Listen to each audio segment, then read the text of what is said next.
Hey everyone, welcome to Venu simple life. ఈరోజు మనం కొత్తిమీర తోట ప్రాసెస్ గురించి మాట్లాడుకుందామండి.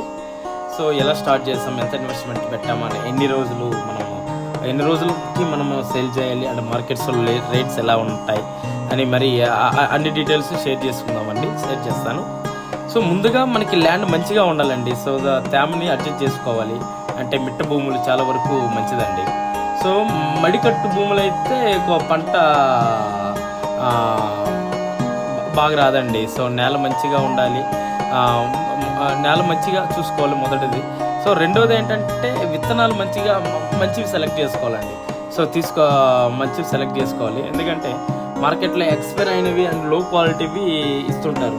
సో ₹1 ఎక్కువైనా మంచి విత్తనాలు తెచ్చుకుంటే బెటర్ అని నా ఉద్దేశం అండి. సో మీకు నెక్స్ట్ వీడియోలో ఆ ఎక్స్పైర్ అయిన విత్తనాలు తెచ్చి మేమైతే నష్టపోయినామండి.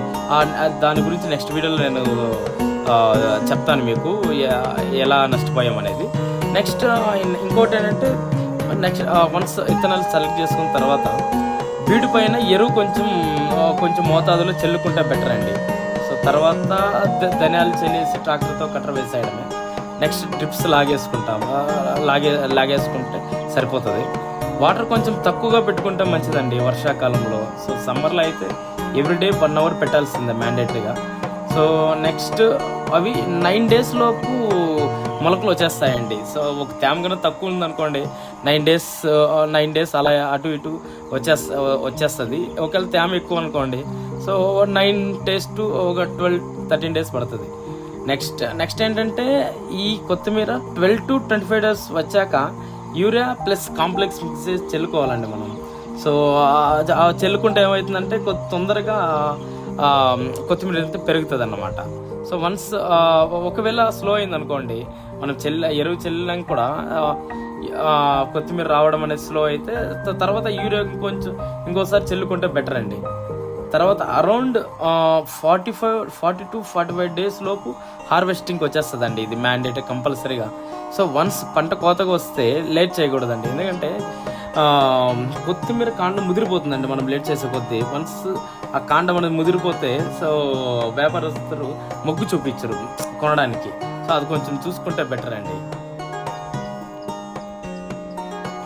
అండ్ మార్కెట్ సంగతికి వస్తానండి, మా సైడ్ అయితే చాలా వరకు తోట దగ్గరికే వచ్చి వ్యాపారస్తులు కొంటుంటారండి. సో తోట ఉందని ఇన్ఫర్మేషన్ ఇస్తే చాలు, సో వస్తుంటారు వాళ్ళు. లేదంటే మనం కూడా కట్టలు కట్టేసుకొని మార్కెట్కి వేయచ్చండి. సో ప్రాబ్లం ఏమి ఉండదు.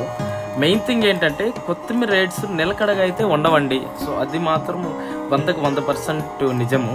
సో మా సినారియోకి వస్తే మేము లాస్ట్ మంగళవారం నాడు వ్యాపారం జరిగిందండి. సో 52,000కి. సో అప్పుడు రేట్స్ బాగుండే. సో మూట 300-350 పోతుందంట. సో వాళ్ళు ఈరోజు వచ్చారు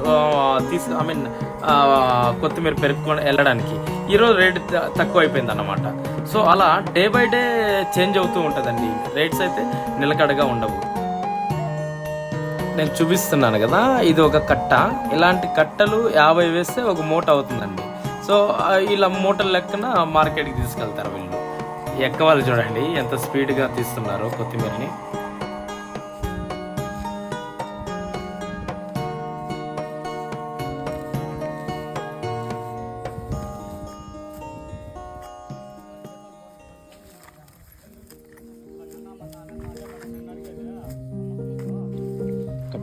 ఇక్కడ చూడండి 50 కట్టలేసి ఒక మోపు కడుతున్నారు వీళ్ళు. ఇలా మోపులు కట్టి తీసుకెళ్తారు మార్కెట్కి. వీళ్ళు చెన్నై కోయంబేడు మార్కెట్కి తీసుకెళ్తారండి. సో అక్కడ around morning 2 AM to 6 AM లోపే మార్కెట్ కంప్లీట్ అయిపోతా అంటున్నారు అక్కడ. ఓకే, మన తోట సంగతికి వస్తే అరౌండ్ 230 మోపులు పడిందండి మన తోట. మోపు 270 ఉందంటున్నారు మార్కెట్లో. సో ఎగ్జాక్ట్ ఫిగర్ అయితే కాదు, ₹10 అటు ఇటు ఉండొచ్చు. రేపు మార్నింగ్ మార్కెట్ ఎలా పోతుందో మనము అంచనా వేయలేమండి. సో ఒక అప్రాక్స్ 270 అనుకుంటే, సో 230 into 270 వేసుకుంటే అరౌండ్ 62,000 అవుతుందండి. సో అలా అనుకుంటే వాళ్ళకి ఒక 12,000 ప్రాఫిట్ వస్తుంది. అంటే వాళ్ళకి లేబర్ ఖర్చులు అండ్ చెన్నైకి బాడుగులు ఉంటాయండి. సో ఫ్రెండ్స్, ఇలా మన కొత్తిమీర జర్నీ కంప్లీట్ అయ్యింది. సో చిన్న ఇన్వెస్ట్మెంట్తో మంచి అవుట్పుట్ వచ్చిందండి. సో నెక్స్ట్ వీడియోలో మనము కొన్ని ఎక్స్పైరీ విత్తనాలు తెచ్చి కొంచెం నష్టపోయామండి. సో దాన్ని నెక్స్ట్ వీడియోలో షేర్ చేస్తాను దాని గురించి. ప్లీజ్ లైక్ చేయండి, షేర్ చేయండి, సబ్స్క్రైబ్ చేయండి వేణు సింపుల్ లైఫ్కి. Bye everyone.